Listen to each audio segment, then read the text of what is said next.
McDonough, a retired homicide detective. I've interviewed thousands of people, from serial killers to ministers. Welcome to the interview room.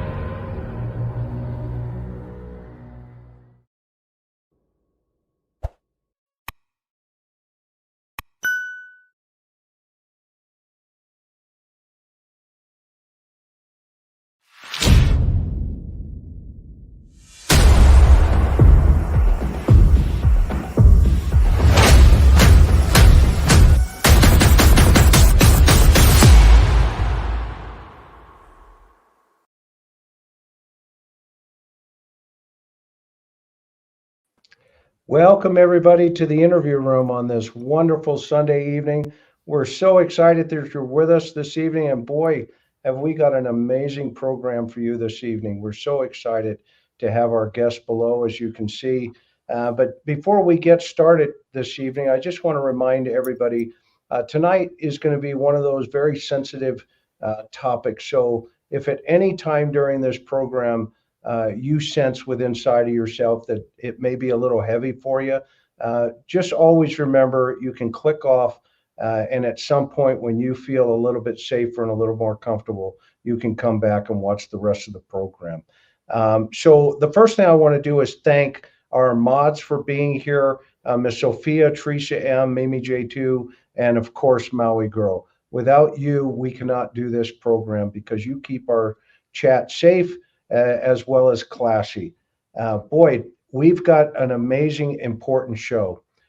We want to welcome all of our guests here, as you can see, Dr. Anna Sulzer, Dr.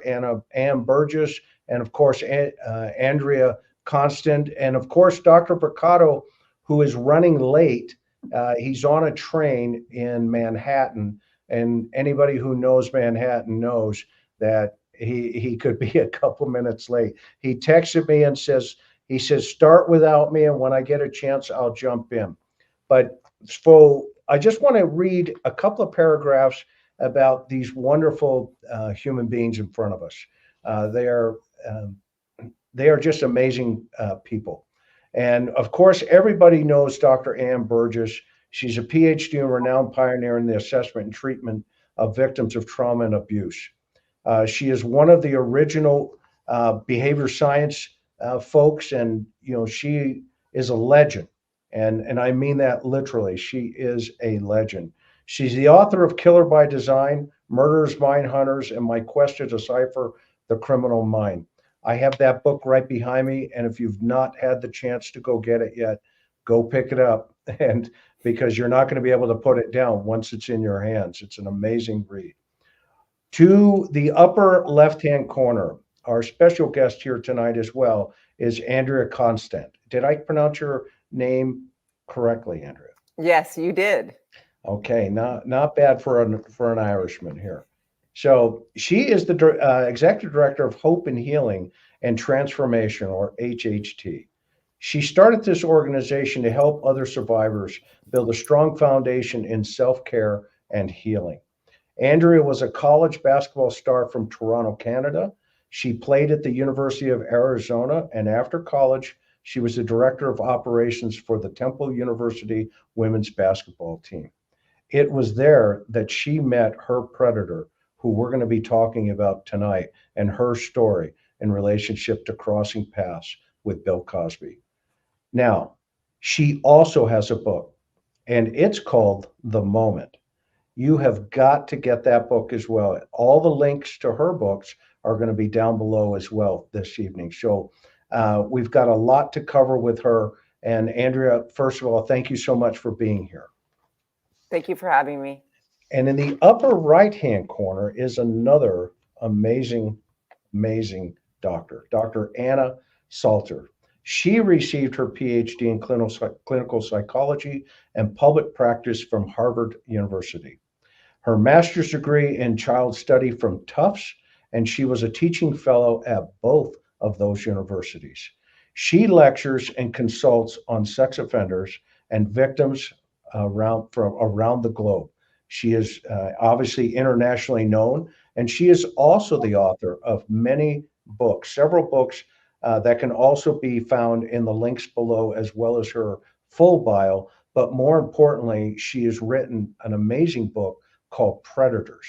So, as you can tell, we have quite a lineup for you tonight.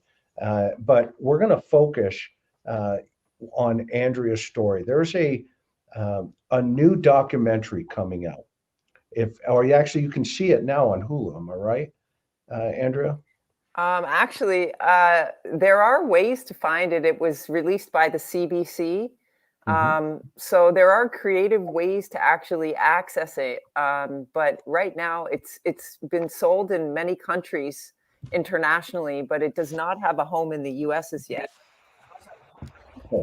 So it, I had an opportunity along with my wife to sit down and watch this documentary, and I'm going to tell everybody right up front, when you get an opportunity, you need to go see this documentary. You have to see it. It is compelling, it is gripping, and it's a true story about how Andrea's path crossed with Bill Cosby and the results in relationship to that. So, first of all, thank you all for being here. And so let's just kick this off this evening. And so, Andrea, I want to start with you. Can you just kind of fill us in on your story? What happened to you?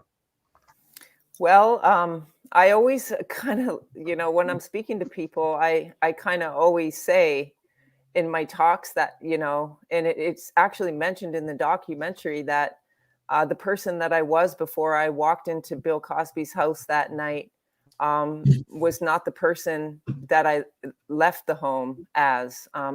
The incident completely changed my life.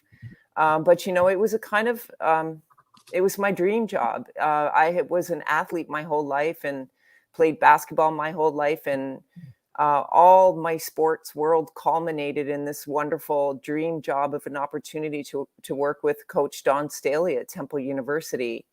And it does happen to be where I crossed paths with Bill Cosby. I met him at a women's basketball game.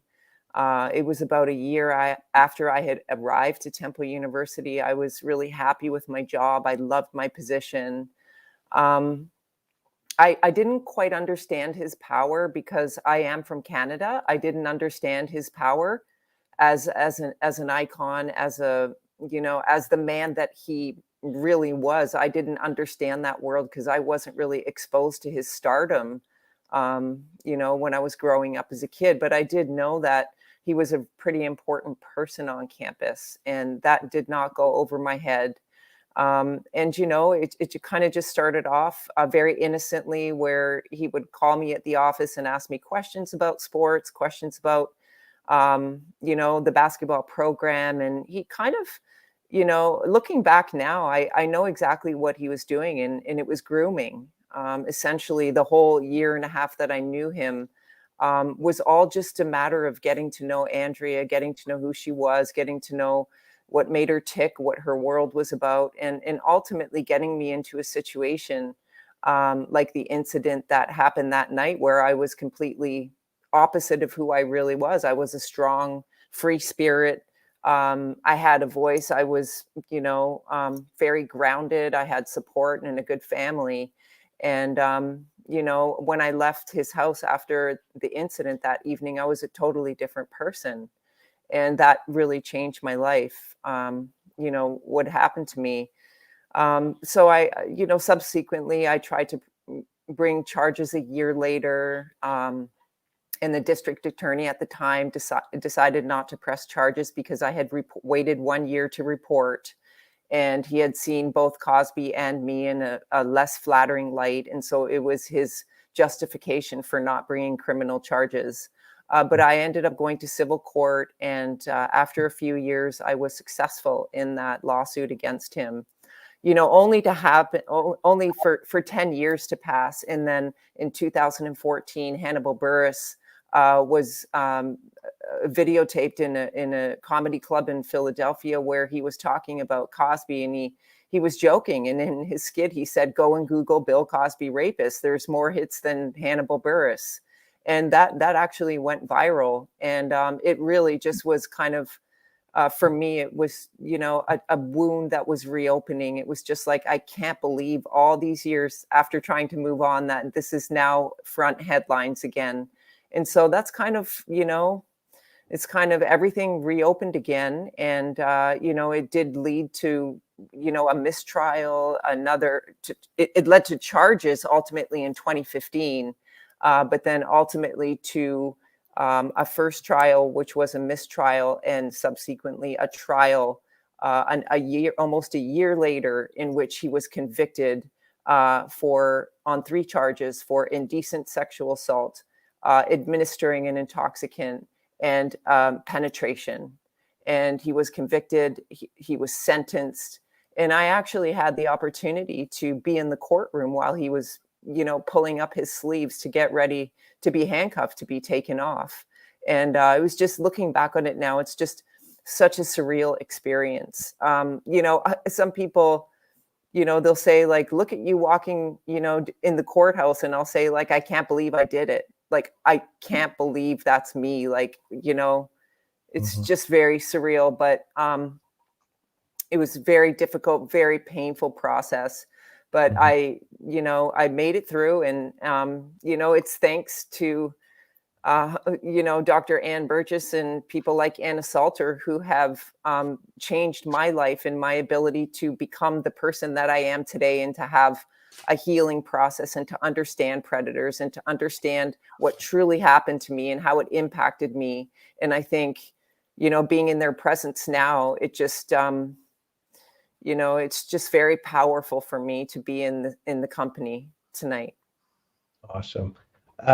Speaking of that, so let's talk a little bit about those grooming tactics of these, predators like this. And so, Dr. Burgess, Dr. Salter, what are some things? I mean, we have a tremendous amount of young women today that follow this channel. How do we empower them, and what are some of the things, the warning signs that they potentially could be looking for? We'll start with Dr. Salter. How about that? Okay. It's very hard to determine warning signs. If Cosby had been legitimate, he could easily have made a friendship with Andrea. I mean, Andrea didn't have any warning signs, really, because no one had come forward. And he was kind and attentive and a mentor. And there are many people like that who are entirely genuine. The thing that made Cosby so dangerous was the combination of psychopathic traits. I've never read anything that made me feel like he had any kind of guilt or remorse for his behavior. The fact that he was rich and famous, which gave him access to almost anybody. The fact that he was smart enough to plan.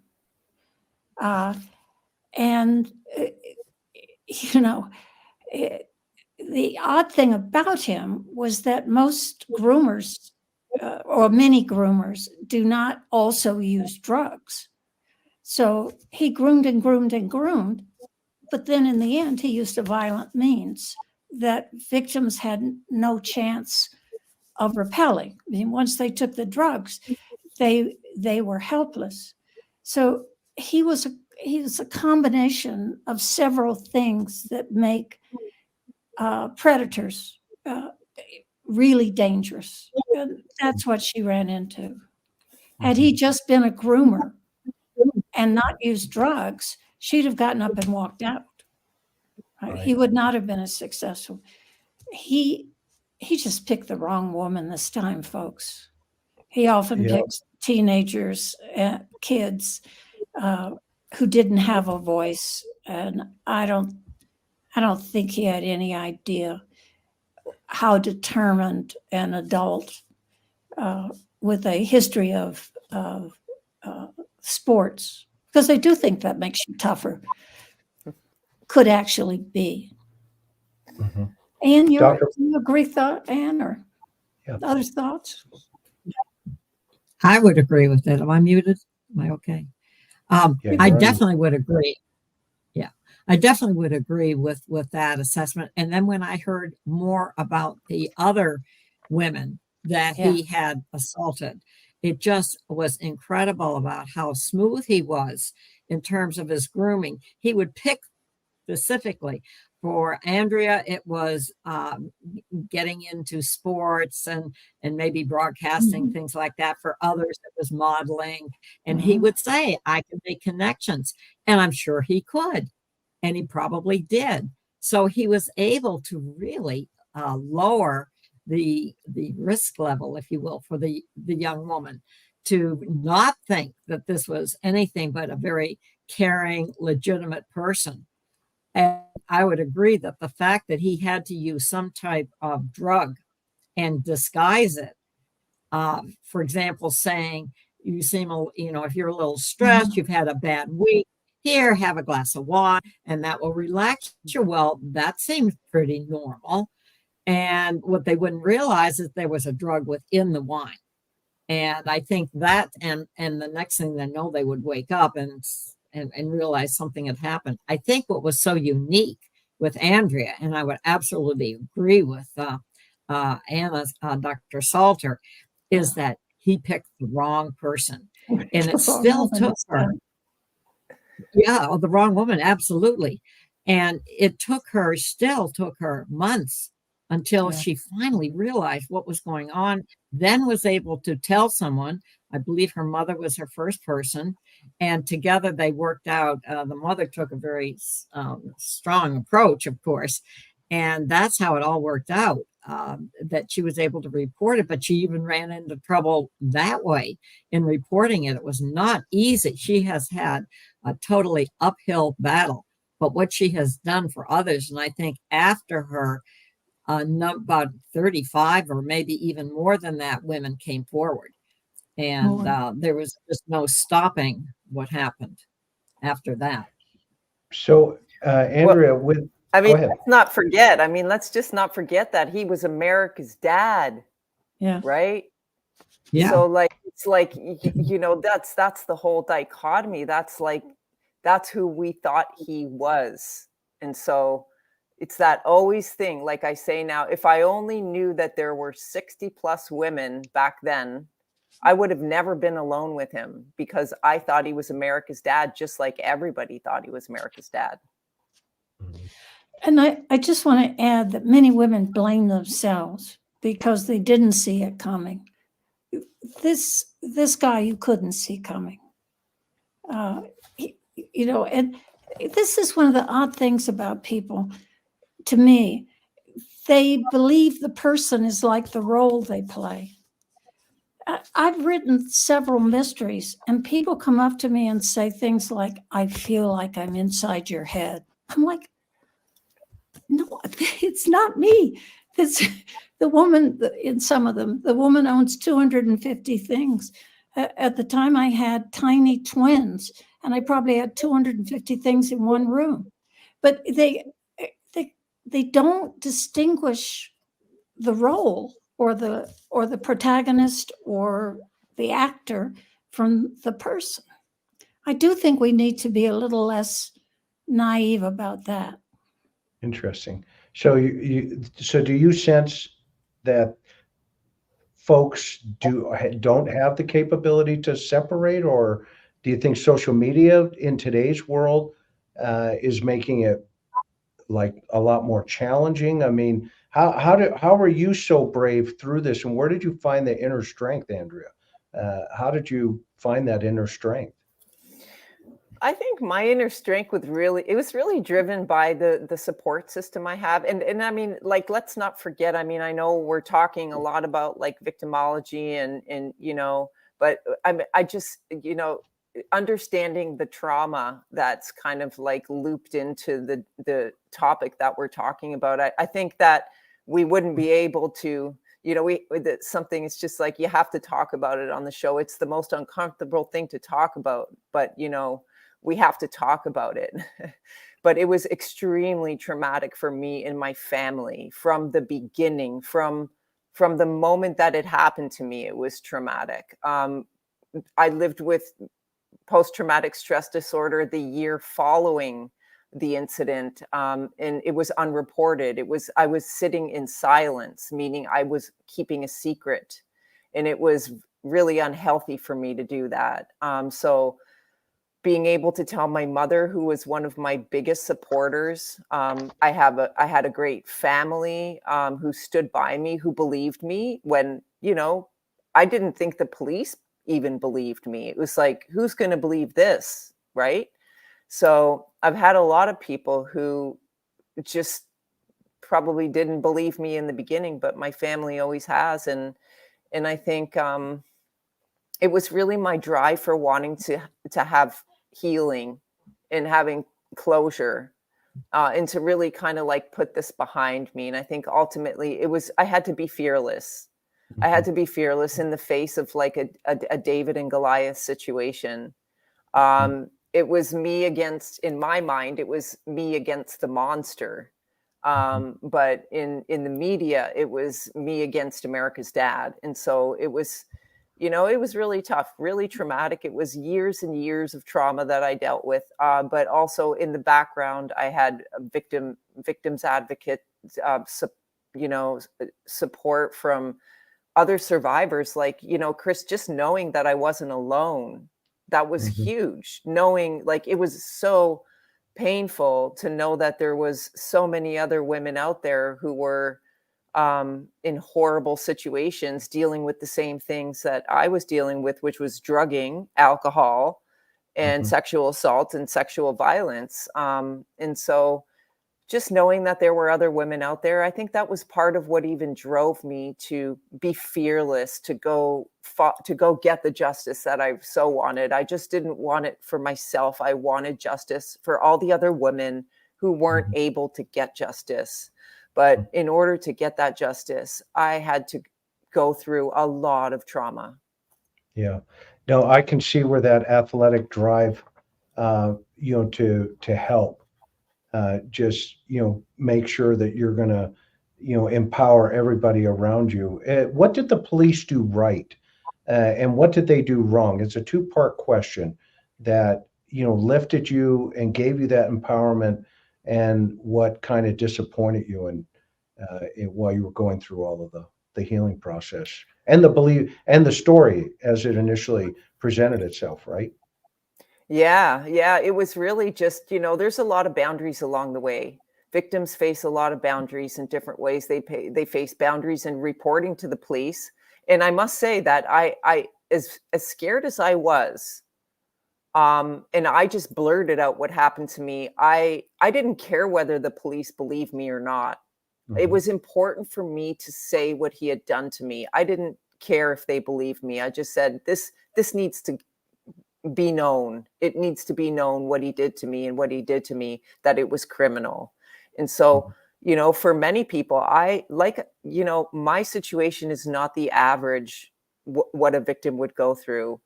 So I did feel, even though I felt like, maybe there was my insecurity about not being believed, but the detectives believed me. They tried their hardest to actually bring charges against him. But I was really one of the fortunate ones. I was really one of the lucky ones when you look at my whole situation. But there's boundaries to reporting.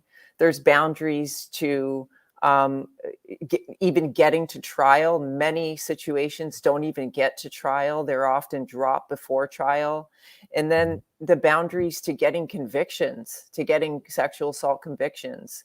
I tell people, I think I'm not sure if I mentioned it in the documentary, but I say I had a 2% chance. We had a 2% chance to get a conviction. And so, people often say, well, how did you have the faith? Is like, I had faith in a system that I should have never been believing in from the beginning. But I had a deep faith. And, you know, for me, it was all about seeing this through right to the end, standing fearless in the whole process, and to just follow it through, regardless of what the boundaries were for me. And those are the boundaries, and they're huge. And the laws have to kind of catch up. So that's just my personal opinion, but I think we have a lot of legal landscape to cover for me, you know, for there to be other lucky ones as well. Yeah, no, totally agree. Dr. Burgess, any thoughts? And Dr. Sulzer? Yeah, I do. I think that you had two very strong female attorneys, and they had to keep going back and back because the first prosecutor wouldn't take the charges, and then you had to go to a civil, and they seemed to work the system. I don't know whether you have anything to say about that, but I felt as though they seemed to try to give you enough support and to keep you going, if you will, at least from the legal standpoint. Does that make sense?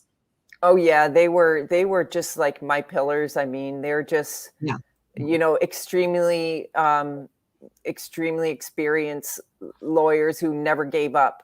And it was just like, they were just like, we were together. They were fearless, Dr. Burgess. They were fearless. And that's important. That was important. When Andrea says that she had a 2% chance, she's right. There's some important studies that show that about 15% of survivors, somewhere between 11 and maybe 18%, actually report sexual abuse. Then police throw out, so that means that 85% of sexual assaults, roughly, in this country don't even get to the criminal justice system. Yeah. So then police throw out a third of them, and they go to prosecutors. And the long and short of this is, if you count the ones that never got reported to police, the conviction rate is about 1% to 2%. Yeah, no, I was on the phone. It's called the justice gap, and there's some really interesting research about it. One of the things that's important to me is that you try to figure out ways of reducing the justice gap, so that more women do feel empowered to report. In cases like Andrea's are important because it shows that you can win. Yes, he got out of the conviction, but look what happened to him. He's now despised throughout the country and probably the world. Yeah, it's horrible sometimes I was on the phone recently with a victim who, you know, her case was almost 30 years ago when she was, you know, just a small child, but there was an appointment set with the DA. I was on that conference call and the DA didn't even show up. I was furious. I went through the roof. And that, to your point, Dr. Sulzer, the system needs to do a much better job. And even just listening and also them paying attention to what they're doing on their side. It's not just about winning in court. It's about justice, and it's about healing and all the other, you know, emotional responses that come along with it. So, which leads me to a question, Andrea. You know, Cosby's team, they were just so vicious and relentless towards you as a victim during the trial. So how did you overcome that as a survivor? Oh, that's a great question. I think I overcame it by just deep down really knowing the truth. And, you know, I think part of, like, I think being an athlete, and I think having been raised being an athlete and having the athletic exposure that I did when I was younger, I was an extremely competitive person. A person I'm not so much of today, but part of that competitive nature really kind of, you know, it kind of took hold of me going through those trials. And I didn't really see it as a competition in that sense.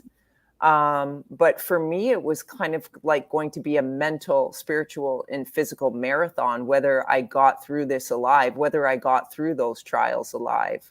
I understood very well from, being involved with Cosby in the civil suit back in 2005. I knew what I was facing. I was facing like a beast. I knew what was coming. It was like my life is about to get really upended. So I knew what was coming, but I just stood my ground. I prepared myself, which is very important in competition. And it's like, I didn't have a book to read to prepare myself for what was about to happen to me. There was no book before me to read about what to do. And so I just approached it the same way, in a mind, body, spirit way, in terms of just, taking it one day at a time, one moment at a time, just to get through the ordeal. I was called a gold digger. I mean, I knew the strategies that Cosby was going to use. I knew it was going to get very nasty. It went from being a romantic partner who was, upset because I got dumped, to being a gold digger and I was in this for money, to being a con artist, and all of these things that were strategies that the defense used got disproven in some way. It was like, no, I'm not a gold digger because I already won the financial settlement back in 2005. So why would I put myself through this? Why would I put myself through hell again if I was really in it for the money? Would I miss like a month of work and, drag my family into this, and so ultimately I think that the jurors in the second trial believed that it was for justice, that I was telling the truth on the stand and that I was there for justice. And I think, having the Me Too movement and having the world behind me, it was just like I stood on the shoulders of women like Dr. Burgess and Dr. Anna Salter, who even like made it possible for me to get through something like that emotionally. I had met Dr. Burgess because she interviewed me a couple of times along the way with my ordeals. And, she was such an important part of the process of me understanding my trauma and being able to understand it and to be able to use it to empower myself up on that stand. And so, yeah, it was literally hell, but a hell that I knew that I could get through. That's powerful. And isn't she amazing though? I agree with you. She's, the Dr. Burgess is a legend. And of course, Dr. Sulzer, I'm just getting to meet her, but I can only imagine how many lives she's impacted as well. That's quite a tribute to her for you to say that to her. That's really neat. I just want to say I agree, Dr. Burgess. I really got into this field because of reading her work and listening to a lecture of hers. So she's had a major impact on me as well. I wonder if I could ask Andrea a question. Please. And the question is, Andrea, there's a lot of attention in the field now to the issue of betrayal, as one of the components of the trauma that it is so difficult. Was the fact that he wasn't who you thought he was and that he betrayed you so thoroughly, did that play a role in your trauma? Can you speak to the role of betrayal at all? Yeah, I think it's kind of like, that's such a good point. I think it's an important point, and it really speaks to like trust. And I know a lot of trauma therapists talk about trust and how that trust is it's broken. And it's not only the trust between you and maybe your significant others or partners who you're going to meet, or how you feel about people around you, the world around you. The reality is you don't trust yourself. And that's the hardest part to overcome, because it's like do I even trust myself to be able to make a decision? Like, you beat yourself up for like, well, maybe I shouldn't have gone that night, or, so you end up kind of like having the trust issues within, do you trust your own judgment? So there's that. But, more than anything, I think betrayal for me, that was the firepower that lit that spark underneath me, that not only did he not only betray me, and that I had to, it was my duty and my honor to do that, to go through what I had to go through, but it was for all the other women that I knew he betrayed. And that made it like 60 times more powerful. And it lit that fire in me, that thought, that I said, the world needs to really know who this man is. They need to know who he truly is, not the mask that he's been putting on. And so I think that speaks to that the power of knowing that I even have a shot at justice, after the betrayal that he did to not only me, but to many, many others, and to all the other people that betrayed people, like what happened afterward, which is like the Weinsteins and the Roger Ailes and, everybody else. Like what happened in Me Too was like a ton of betrayal that was just out floating around in the universe. And what are we going to do about it now? Mm-hmm. How many victims do we know there were, and how many do you think there are? I know that's an open-ended question. Well, I think over 60 women have come forward, between 60 and 65. Yeah. There have been recent cases and recent civil suits that have been launched in the past month, I think. But, we believe that there's at least over 100. I know specifically women that haven't even come forward yet. They're singers living in Colorado, they're actresses living in Los Angeles, and they just, they have families, they have reasons for not wanting to come forward. And it's unfortunate, but you can't judge a survivor and when they're ready to really come forward and speak about it. But I do believe there may be hundreds. Interesting. Hundreds. Interesting. So you've been called the Joan of Arc for all sexual assault survivors. How do you feel about that? Oh, I just think, like I said, I'm standing on the shoulders of so many other movements and so many other people. And, I was just called to do what I did. I'm kind of just like a messenger. And that's the way I see myself, is just something happened to me, and I just needed to go through what I went through in order for just something more important to happen. And I really do believe that if my story is, if there's other people out there that are sitting on the fence about whether they should come forward and report abuse, and I would just say, don't be silent anymore. It's just not worth it. Just tell someone and start your healing journey. And so for me, I'm just glad that I did that. And I hopefully I can be a beacon of light for other people, and just know that you have to be fearless, and you can be fearless, and you can get the support that you need in order to become your own shiro.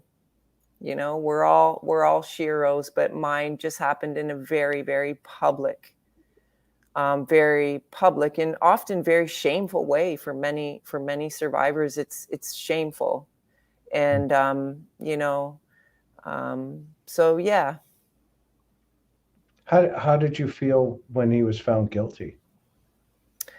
Like I said, it was really surreal. I was really proud that we actually came to that moment. I was proud of the jury. I was proud of the work that they did. I believe, they believed me. I believe they heard me. I believe they heard the other prior bad act witnesses as well.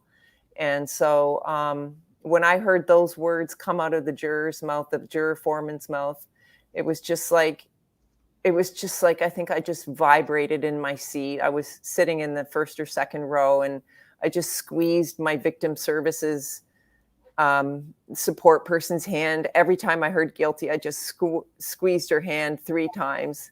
And wow, the courtroom just erupted. There were people, there were sighs in there. it was just incredible that we had actually full circle got to that moment. But I was proud. It was an important moment for people to see. I mean, a lot of people weren't in the courtroom. There were no cameras in the courtroom. But I think the message that it sent, I think the message that is sent was powerful. And, even looking forward, a lot of people say, well, then how did you feel about the fact that he was let out of jail? It was just like that moment happened. I was believed. It didn't change anything. The fact that he got out of jail did not change anything about him getting to jail. He served his 3 years. That was a minimum time, although I did personally feel that he should have served all of his time. Not too many defendants who are sitting in prison nowadays have the ability, the money, the fame, the power, the wherewithal to be able to get themselves, to the Supreme Court to actually get their cases overturned. This was a very singular situation and not very common, but I think it speaks to how wealthy, famous people can get themselves out of jail, essentially. Oh, I'd just like to add to that I think one of the dynamics in abuse is also they make the victim feel like they don't matter, that what they want doesn't matter, what they care about doesn't matter. They're being used. They don't matter. And the important thing about getting a conviction like that is you obviously did matter. And it tells the victims that what happened to them was important and it mattered and they mattered. And it doesn't surprise me that that was the important moment for you, not when he got out of jail, but the fact that you were told in no uncertain terms that what happened to you mattered and you mattered. Yeah, true. That's really fascinating because, to watch the flood of that emotion when the juror does read, when the jury foreman reads that, guilty, and just, I can only think through from my own observations of watching survivors at that moment, right? Because now it's like, it's surreal, but at the same time, you're now the second phase of that is going to be, what do you want to say to this guy through the victim impact process here, right? The victim impact statement. Well, how did you process that? What continued to give you the courage and the strength to move forward? Wow, that's a great question. I think what really, for me, it was just about who I was before that had happened to me. And I think, it's a hard thing to do. I've never written a victim impact statement. It was like I had to get some friends to kind of help me out a little bit. And how do I get this off my chest? So it was really just explaining to the judge, who I was, the Andrea that I was, who I was before I walked in the door that night. And then who I was after I walked out the door that night. And then to try to understand and wrap up all the trauma so the judge could understand how it impacted not only me, but my family, my ability to trust myself and to make decisions. And that is a journey. That is not something that happens overnight.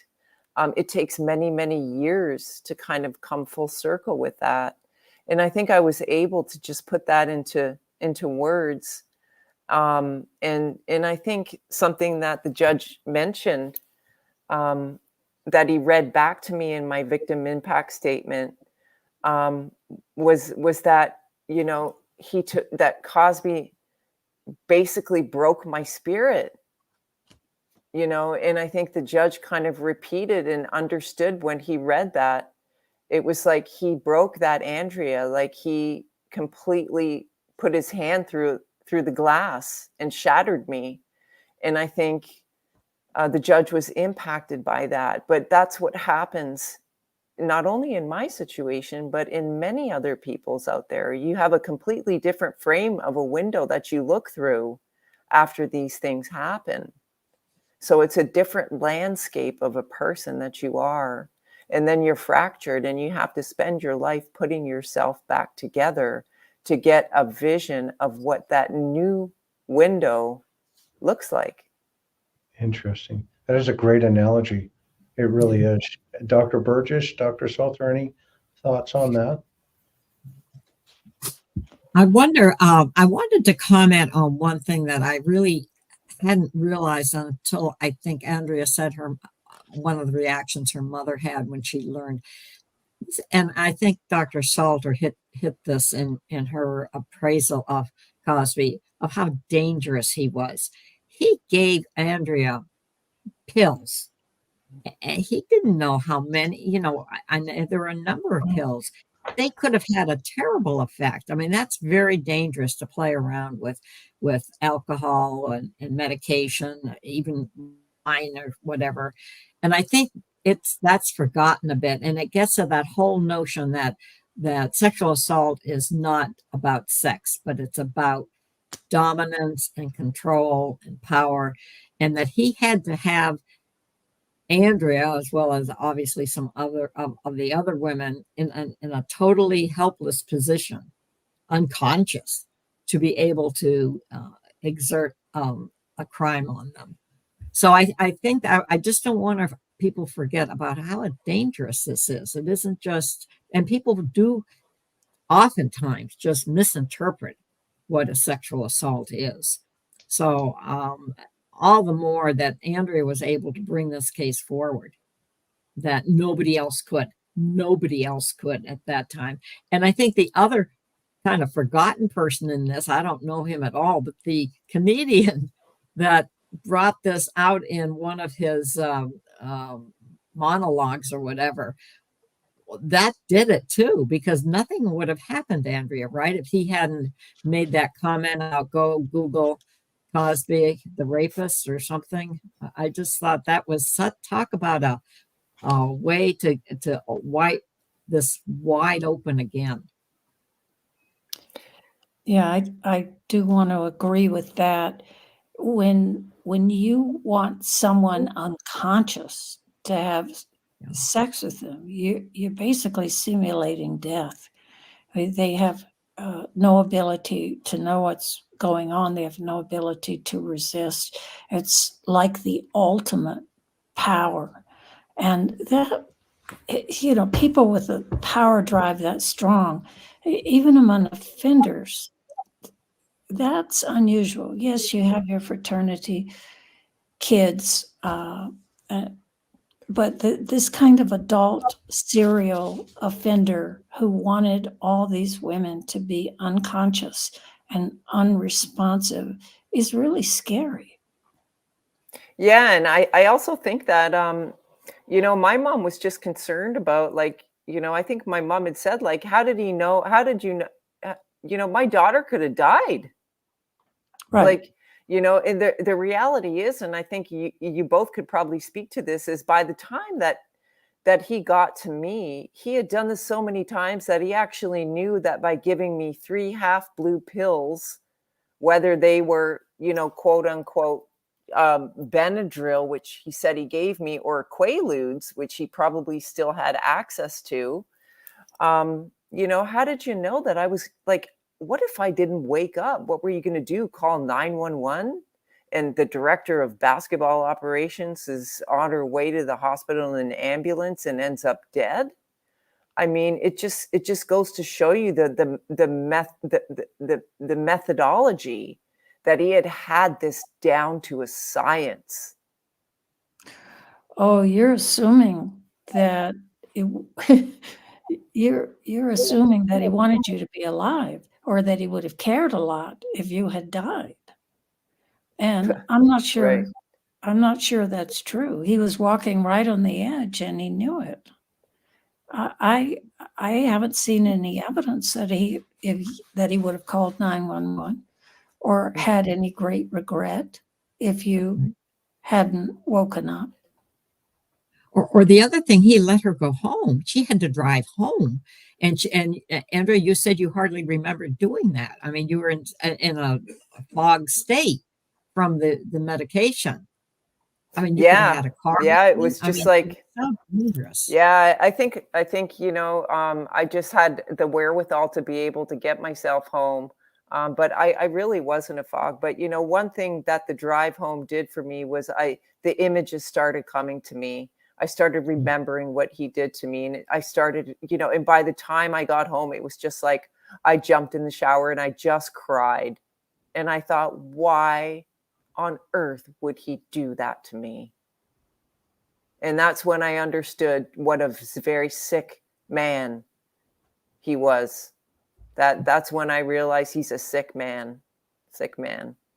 When I lecture on this, I ask people to imagine the view outside their window.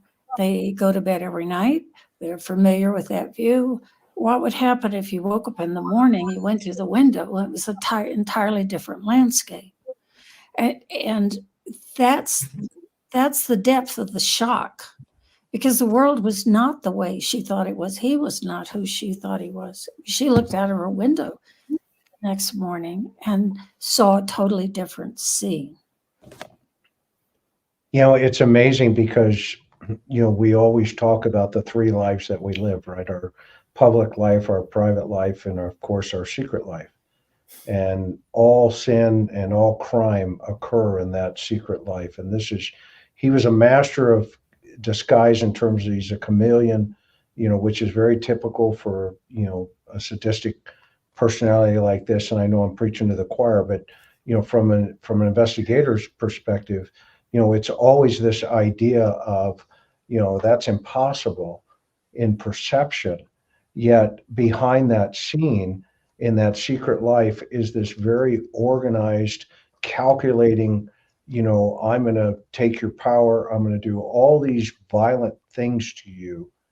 And you're going to wake up and you're not even going to know what really had taken place. And, the doctors here obviously can go into hours and hours of discussion in relationship to what drives them to that point. But the fact that you are so empowering now, Andrea, that you're able to sit back, even have a conversation about this, I commend you very much. I think it's really,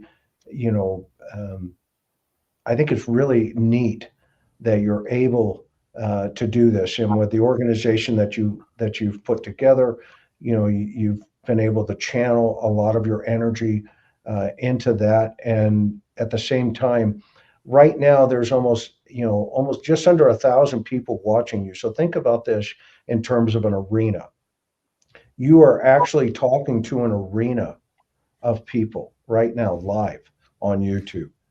And if you think about that, okay, that's pretty impressive because, as they say, one leads to two, two leads to four, four leads to 10. And you would literally, I think, by the time this is over and they hear your story even further, you are going to make a difference in tens of thousands of women's lives who, the last week we had the gal who survived Ted Bundy. And when he hit her in the head, she said, I went to bed, became a victim, but when I woke up, I was a survivor.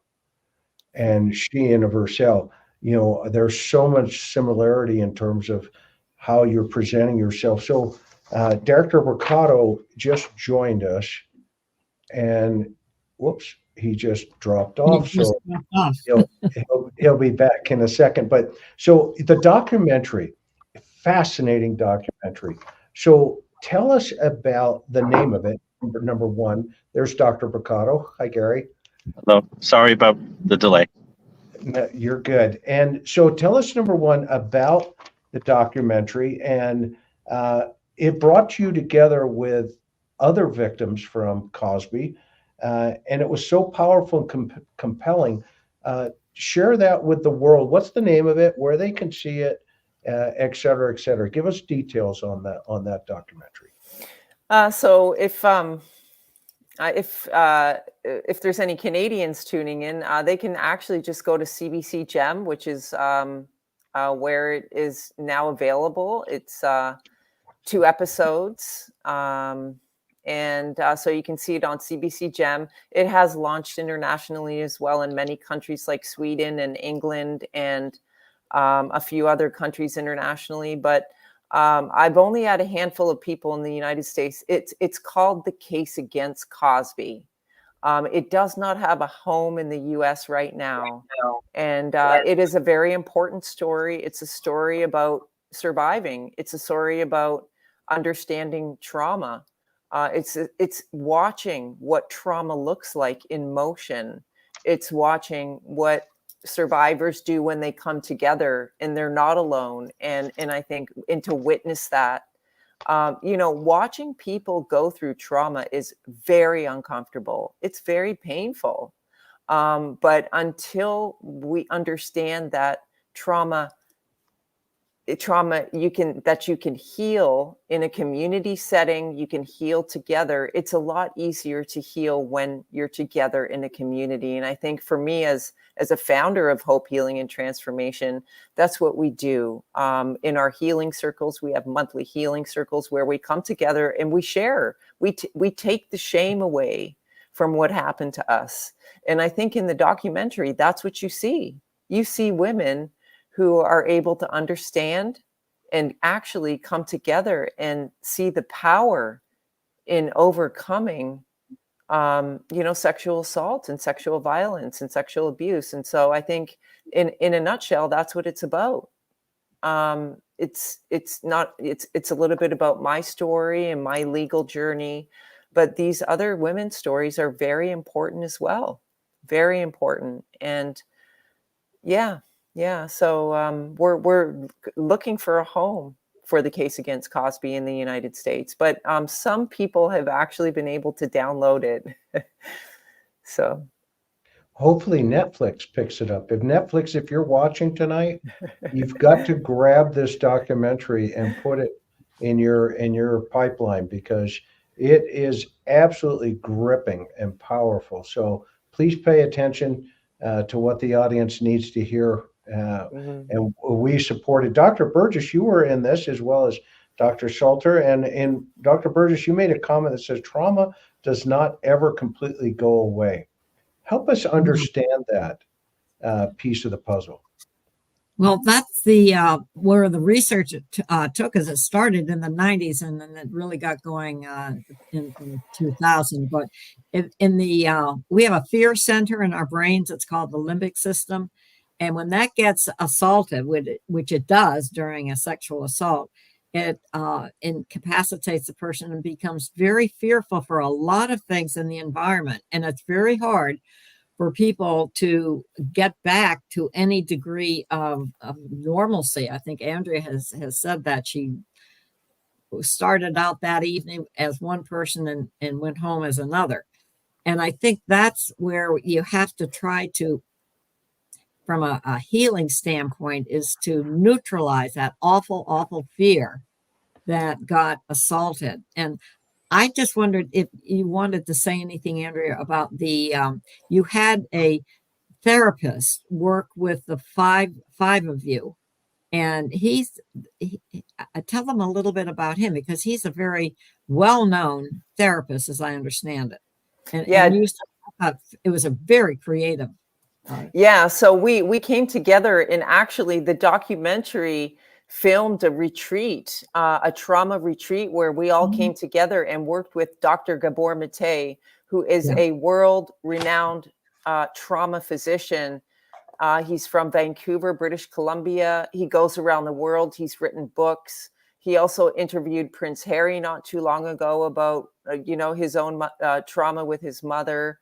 And so we were really able to, dive in very deeply into the shared trauma that we had.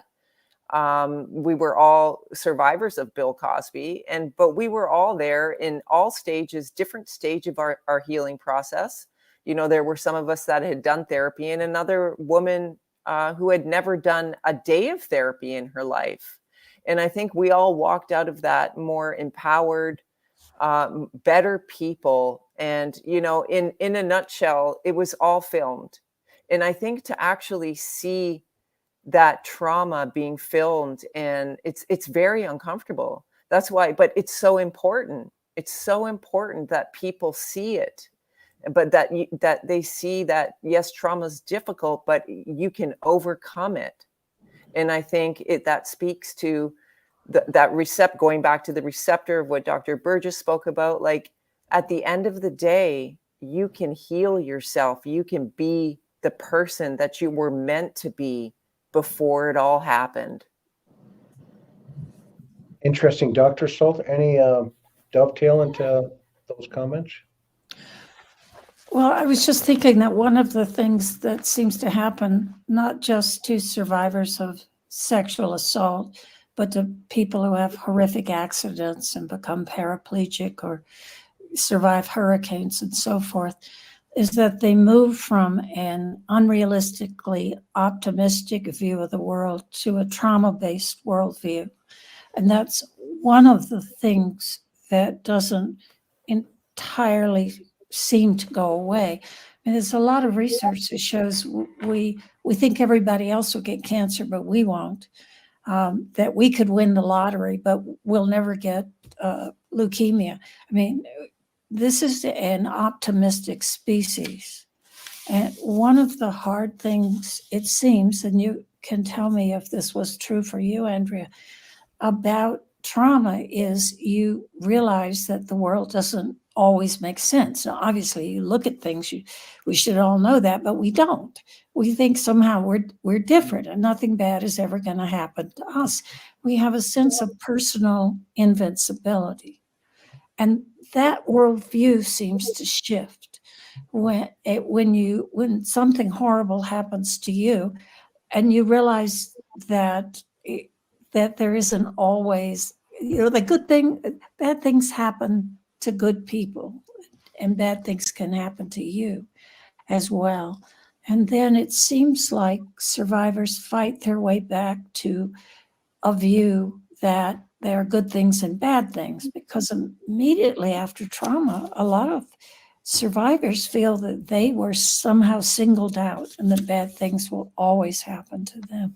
I wonder, Andrea, if you could speak about your worldview. Was this a factor for you in coming? Did you develop a trauma-based worldview? Did you find some way to balance that in the long run? I think I had a way, I think going back to the neutralizing, I think I had a way of neutralizing it. And I think that took many, many years to kind of get to that point. But one thing I often speak about, and some people say, oh, Andrea, you were so strong and you're such a strong person. But I think in understanding that I had to be strong for a specific time in my life, I don't want to be a strong person all the time. I want to be vulnerable. I want to trust. I want to be authentic.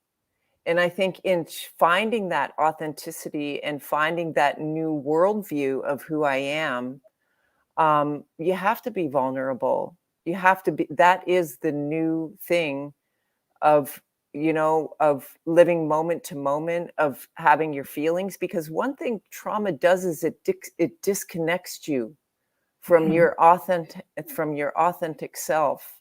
And that's going back to that fractured window that I talk about. It's all about reconnecting. And I think for me, it was like, it's about reconnecting with your feelings, reconnecting with your vulnerability, and ultimately becoming that authentic person and finding a purpose in life and being who you're supposed to be with your new worldview. And so that just doesn't happen overnight. It really doesn't. But I think, for the people that say, wow, you were such a, you were that Joan of Arc and you were that person. Well, privately, like, I do have feelings, like I do have a heart. I do, and for a long time, I never talked about my feelings. I just didn't have any. I was completely numb. Mm. And so that's the journey, Mhm. one step at a time. Interesting. Dr. Burcato, welcome. I know Yeah. what are your thoughts? Dovetail into what's going on here. Well, first of all, I apologize for the impossible to avoid delay that I had. I was just thinking about what Andrea and Dr. Sulzer were saying, and thinking about how what is so especially hideous about the particular way that Cosby targeted victims, the grooming process, the pretending to be something of a mentor figure and then assaulting. I think what's so terrible about it is that it's precisely that it's designed to get someone to let down her guard and to go to a vulnerable place and trust and feel comfortable. And I think it's interesting because it is so different than the kind of trauma where somebody is caught off guard completely and there isn't that moment of vulnerability. In my experience working with patients who've experienced trauma, a lot who have been attacked by individuals like this talk about almost a self-blaming that they let their guard down, didn't see a sign, or had no way of knowing, or experience a kind of self-hatred that they like the person so much that wound up doing that to them. And I wonder if anybody has any thoughts about that and about any possible warning signs that are there looking back, etc. Or was this somebody that just really came across as warm and trustworthy? Well, I mean, I'll just say that it was just tricky, that he tricked me. And that's just, for me, it was like, I didn't even have to be vulnerable and let my guard down. I never believed that the night was going to end the way it did. But what makes it so much more dark is the drugging, Yeah.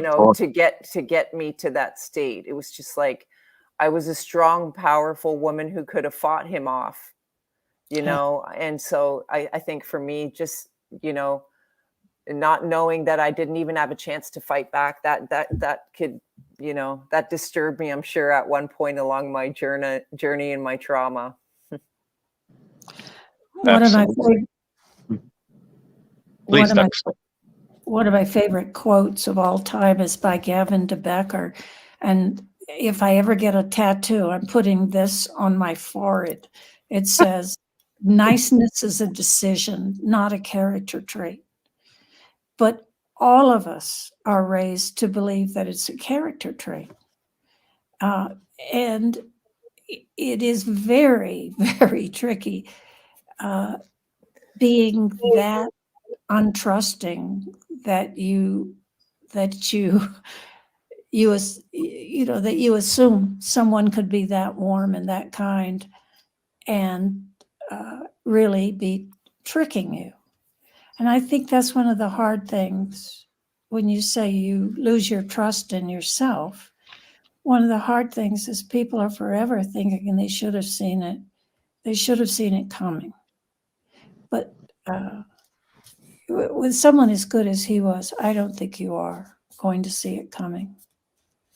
And as Andrea says, he took away, it wasn't just grooming. It was making the person completely powerless so that they couldn't fight. Yeah, it's an excellent point, Dr. Sulzer, because he starts to sound an awful lot like even the people like Dr. Burgess and I study routinely, who move beyond sexual assault and into homicide, because there is that complete domination and control over a person, and that reduction of a person to a complete object. Right. So that, I mean, Dr. Burgess, wouldn't you say it starts to sound an awful lot like some of the serial killers that we've examined? Yes, absolutely. That's why I said it makes them so dangerous. I wondered if you had any, taking it from the offender side, personality characteristics, what you would say about it, about Cosby.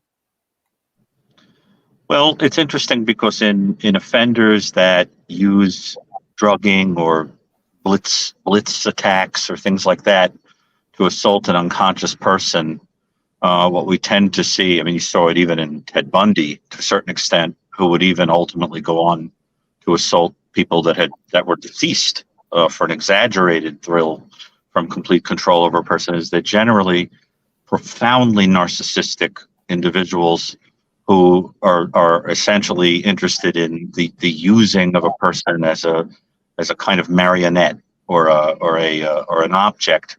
And the whole point is that nothing is needed at all to assert a godlike control over the person. No talking, nothing. The person has no will at all. I think the reduction of the person to the absence of will is the thrill for the person, even more than the assault. So that to me screams of an extreme narcissism. I mean, which obviously tips over into a kind of psychopathic quality, and I think may even go beyond that to a kind of sadism, because of the long-term effects on the individual. The other thing that's very deeply disturbing about Cosby is the enormity of the number of victims, the insatiable appetite for it. It goes well beyond some of the worst offenders that we've. And Dr. Burgess, are you aware roughly how many victims Cosby is believed to have? Yeah, I think Andrea said earlier. What did you say, Andrea? 60 to 65, right? Oh Lord! I don't know about, except Andrea, you said those were only the ones that had come forward. Yeah, those are the ones that we only know about. Mm-hmm. Unbelievable. Yeah. Dr. Sulzer, you had a point that you had a thought that you wanted to say something. We don't really know how far Cosby went. We know about the people who woke up the next morning, but we don't know, yes or no, if there were people who didn't. Yeah. Interesting. I thought of that We should too. all remember, because Dr. Brucato is right. This is so close to having the kind of total power that causes people to kill. Hey, I will say this though, the number doesn't surprise me. I've been working in a civil commitment center and doing evaluations, and of course, we get the worst of the worst, at least the worst of the worst who aren't rich, because rich people never get, civilly committed as sex offenders.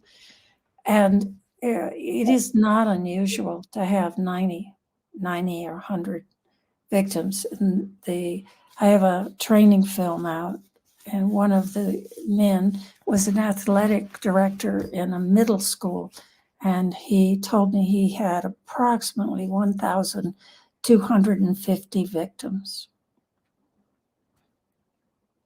Yeah, So some of these guys rack up high numbers. well, and you think about which is scary going forward, not necessarily scary, but I think it's important for these types of presentations, for Andrea's messaging to get out into the world to empower the next generation coming forward, because with the advent of social media, with the advent of the availability of the fuel, i.e., the pornography and all of the other problems that have immediate access to the younger and younger generation, they don't understand what the totality of that could mean. And I think we're seeing bits and pieces of that with just, even if we think about the next phase here. One of the things I am proud to say about my career is I coined the terminology of the advent of the white collar intellectual predator. That was 1993. And it was after some research I was doing, because where I worked in Southern California, we had 6 children that had been murdered and abducted, and we had about 23 other women that were murdered, and there were body dumps out in the San Diego County area where I was. Long story short, we saw a shifting in the environment where Johns were no longer going out at 2, 3 o'clock in the morning, but crazy people were coming out at 2, 3 o'clock in the morning. And the conclusion was that the intellectual had entered the game through chat rooms for their victimology. And if we think ahead of that now, where we are as a society, the next phase of this is the metaverse and all of that stuff where it's virtual reality. But they are already, and there's been some research already, they are already, victimizing and attacking within these environments. And, if we think about that, I mean, you can't wrap your mind around that. What is the next 20 years going to be if they have this fantasy-based place to roam? Because, Andrea, her story is so empowering, yet, she's also, the epitome of an athlete who's intellectual. She's tough. She's, like we said in the very start of this whole conversation, she was the wrong person to pick, out of the universe, right? Because she knew she was not going to lose, and eventually it was going to be quite some punch. But on the other side of that, obviously, the other 64 that we think, right? That's just his number. What are they going through, and how do we help them simultaneously? And I think it's important for the younger generation to really pay attention to how important being a survivor is, and listening to this message that Andrea is sharing with us tonight, and how grateful I am to have this platform for you, to give that messaging to the world, because there are a lot of I have granddaughters and grandkids that I think about and go, oh my goodness, what do we do next to empower my granddaughters, and what do we do? And this is a perfect messaging, I think, for them to hear. I'm sorry, I didn't mean to ramble and just for a second, Andrea, but what are your thoughts on that? Because what do you tell other sexual assault survivors? Well, I mean, everything you said there is really powerful, but it kind of brings to mind, like, yes, we're already hearing stories about people getting sexually assaulted in the metaverse with their avatars, and inappropriate things there's no boundaries there. We don't have any kind of like boundaries with the law, with the metaverse right now. I mean, that's all just kind of yet to be determined. But I would just say, like, what does fighting back look like? What does fighting back look like? It's kind of like one of those things where you're, like you live and learn, and you go, okay, well, what would I do? It's kind of like, well, if I had any wits about me, and I, didn't think that it would have been a bad thing to slap Bill Cosby across the face for what he did to me while I was walking out on my way to the kitchen, while he was in his robe standing in the doorway. What if I just slapped America's dad at the time and said, don't ever do that again. What you did was terrible. And, if I had the wherewithal to be able to do that, and listen, it's not right to hit anybody, but really, come on. So what does fighting back look like? We have a voice. Call the police, tell your doctor, tell someone. That is just like, in this day and age, tell somebody. Don't keep it a secret anymore. And I think for me, that's the biggest message I can tell somebody, not only for your healing journey, because it does help when you're not keeping secrets anymore. Keeping secrets will make you sick. It'll affect your health, mentally, physically, spiritually. And so it's just really, what does fighting back look like? It might look different in every different situation, but I think, you scratch the surface of, like, what is it in the metaverse? I know my boundaries right now. When somebody gets too close to me, you're in my space, you're in my boundaries, please back away. We have a voice. And I think, teaching survivors how to use their voice, how to use language, how to feel safe. I think, Chris, safety, you talked about it in the beginning. You talked about safety for your guests who were here and how important that is. Safety is crucial. It really, really is. And I think there are different support systems. There's people out there where you can understand what safety means and what it is, and figure out what safety means to you. And then you express your feelings. You express that safety. Well said. Well said. Any other thoughts from anybody based on what?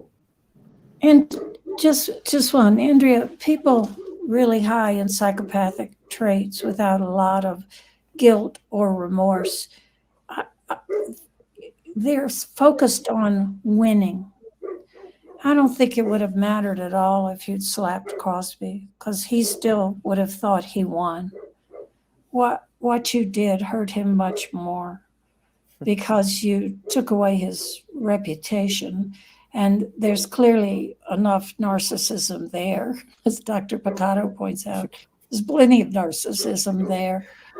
That was probably the worst thing you could have done for him, to him, taking away his money.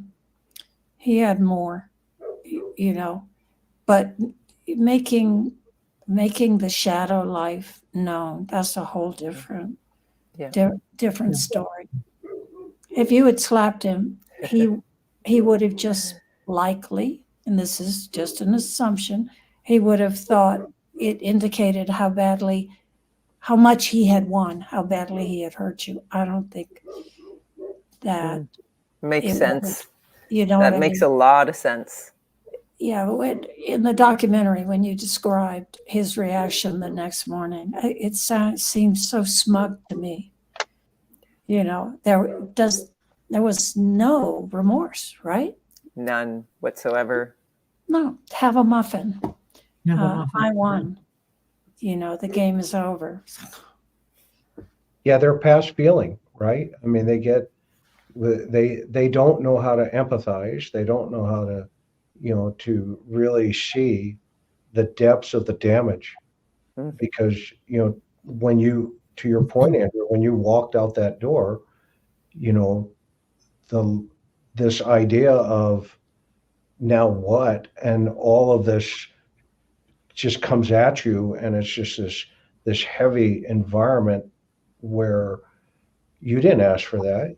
That's not what you went through that door for. I mean, A, and then B, this is something that you're talking about years and years later, and you've turned it into an empowering movement to help people heal, which is a self-healing in of itself, because, and I can only speak from, my own traumas, and nothing obviously next to what you experienced. I lost a son 20 years ago in an accident who was 20 years old. That's one of the reasons I have this platform. Okay. It's healing for me to hear you, and then vice versa, where we exchange this process, and it doesn't make any sense. It never does. And I remember multiple times as an investigator across from victims and thinking, I kind of get where they're at, but then my own trauma occurred in my life, and it was a whole new awakening. Yeah. Of I don't really but do you ever find yourself looking at others and saying, I've got it bad, but not that bad, in terms of where you're seeing something in their story that has empowered you to say, okay, I can do this? Oh, absolutely. 100%. I mean, trauma is trauma. And I think I'm a very compassionate woman. I think if anything, this experience has given me a lot of compassion. And so I did a course with our Toronto Police Services to become a volunteer for victim services. And I think that was really an eye opener for me. So I trained for 1 year. I sat in a pod. I took calls from police.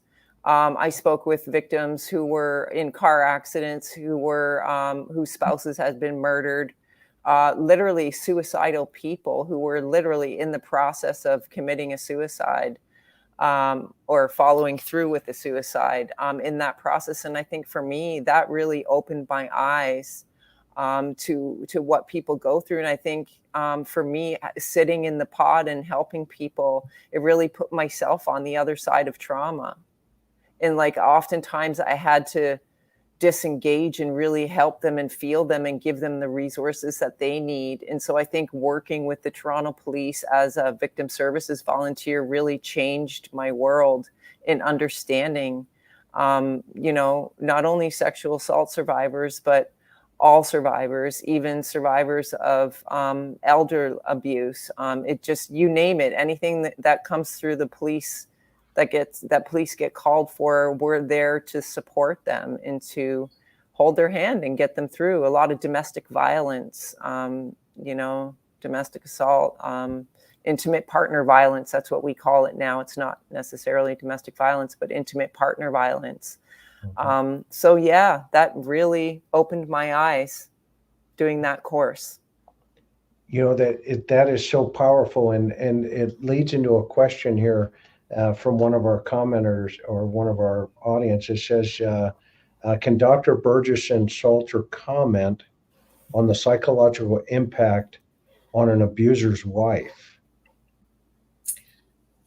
Well, that's interesting, because there has been some comment or questions about Bill Cosby's wife.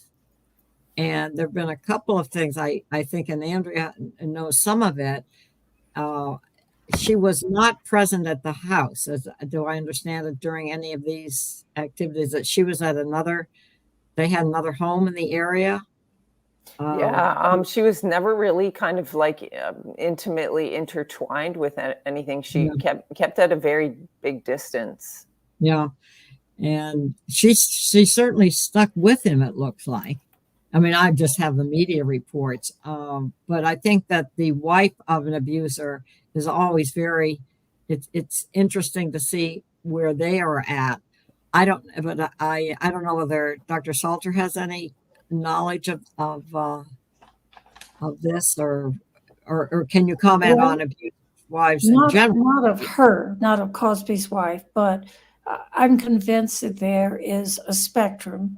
On the one end, there are wives that really don't know anything, because some of these guys are very smooth and very convincing. And then there are wives that know and don't do anything about it. And then there are wives, especially in the case of child sexual abuse, who actually participate in it. And our psychology has always, not always, but there have been many decades in which psychology blamed the wife for everything, for incest, for anything. And the mantra was, the wife always knows. Well, the wife doesn't always know. But yes, some wives do know. And I don't have any direct knowledge of where she is on that spectrum. Interesting.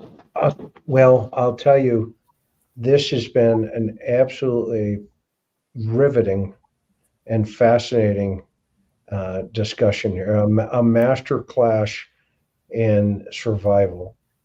And I am, number one, I'm so excited to meet you and make a new friend, Andrea. And of course, this platform is available to you whenever you want to message something into the universe. I am open to you anytime you have a new book, you have a new movie, or whatever you want to project something out there.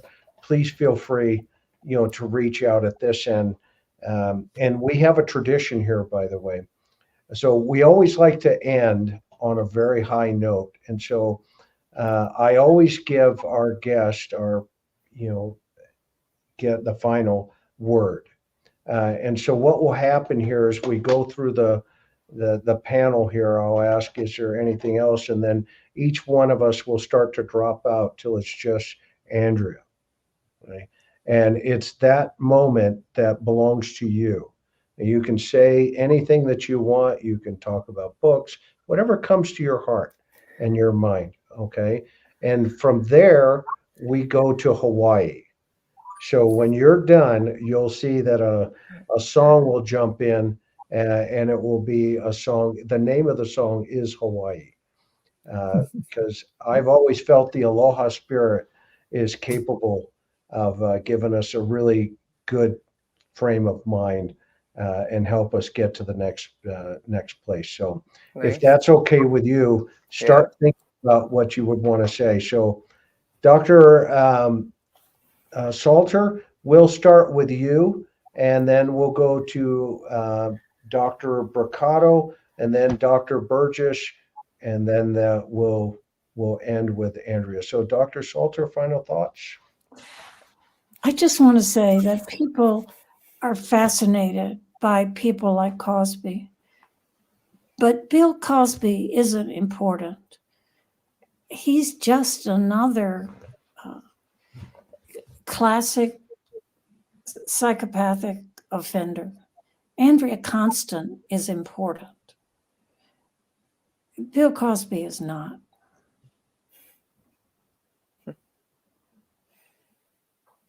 Dr. Brucato. Well, look, first of all, thank you so much for the invitation, and it's such a pleasure to meet you and Andrea, and such a pleasure to meet Dr. Salter, whose name is certainly familiar to me from her wonderful writings.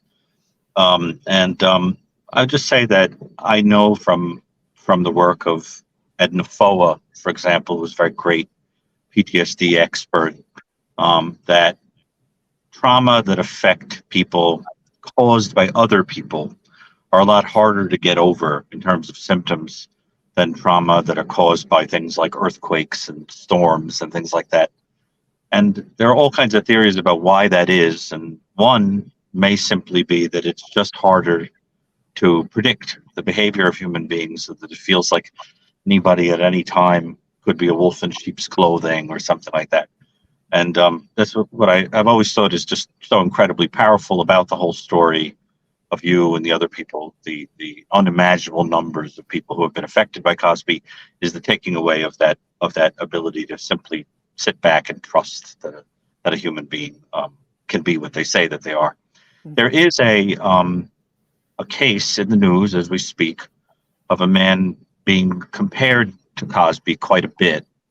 A physician at New York Presbyterian Hospital named Ji Allen Chang, who is 33 years old and was a GI doctor, like a consult on cases, and was visiting with women in the ER and all that, and would drug them and was assaulting them when they were knocked out.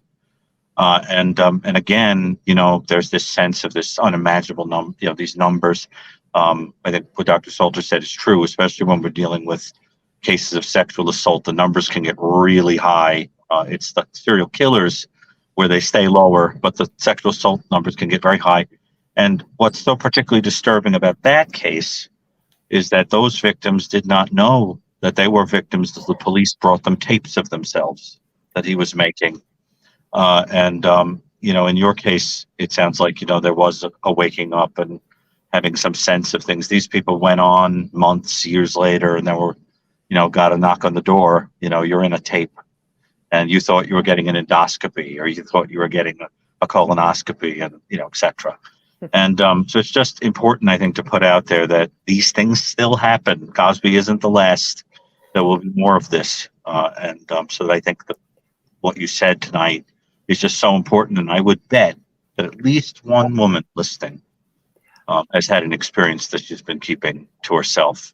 And if you empower even that one person, this was time extraordinarily well spent.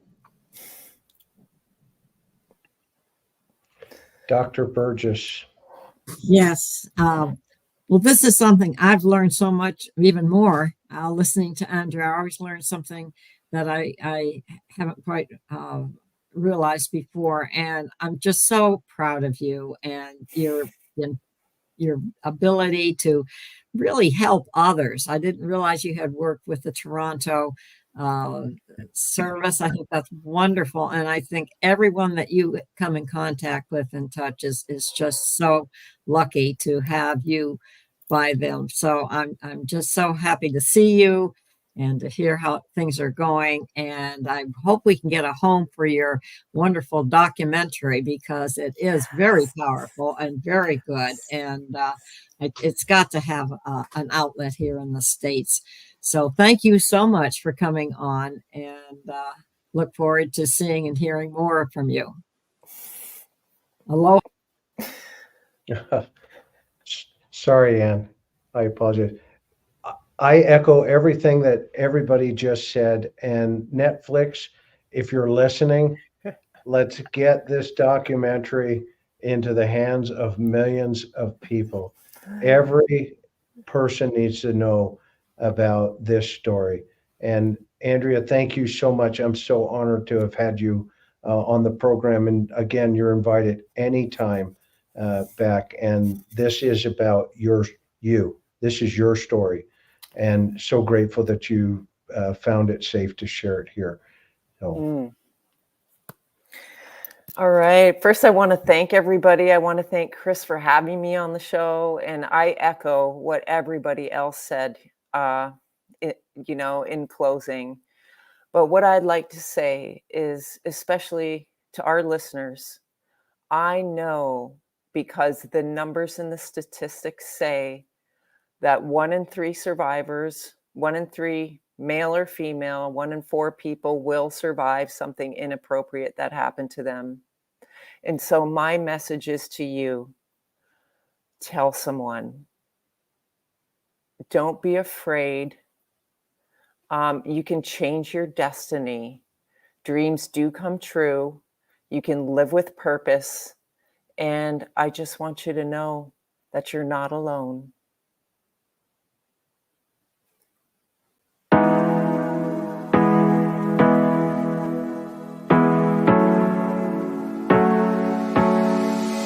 Hard working every day, I'm stressed out 24/7, babe.